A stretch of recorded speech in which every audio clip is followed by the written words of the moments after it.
भारत के मारूफ पंजाबी गुलकार शुभदीप सिंह उर्फ सिद्धू मूसेवाला के कत्ल का मास्टरमाइंड गिरफ्तार कर लिया गया है। भारतीय मीडिया का दावा है कि मुलजिम गोल्डी बरार कैलिफोर्निया अमेरिका से 20 नवंबर को गिरफ्तार कर लिया गया। पंजाबी गुलकार सिद्धू मूसेवाला को 29 मई की शाम नामालूम हमलावरों की जानिब से फायरिंग करके कत्ल कर दिया गया था। सिद्धू मूसेवाला की पोस्टमार्टम रिपोर्ट में इंकशाफ किया गया था कि उन्हें 30 गोलियों का निशाना बनाया गया, जबकि 2 दर्जन से जायद गोलियां उनके जिस्म से निकाली गईं। सिद्धू मूसेवाला के वालिद का कहना है कि उनके बेटे को तावान की कॉल्स भी आ रही थीं।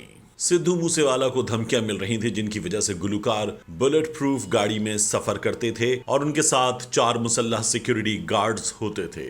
भारत में पंजाब हुकूमत की ताज़ा सिक्योरिटी पर नजरसानी की गई और उनकी सिक्योरिटी को 2 मुसल्लह गार्ड्स तक महदूद कर दिया गया था। पंजाबी गुलकार के मद्दाहों की तादाद करोड़ों में है। उन्होंने रवां बरस 20 फरवरी को कांग्रेस के टिकट पर असेंबली इंतखाबात में हिस्सा लिया था, लेकिन वो भारी वोटों के फर्क से शिकस्त खा गए थे।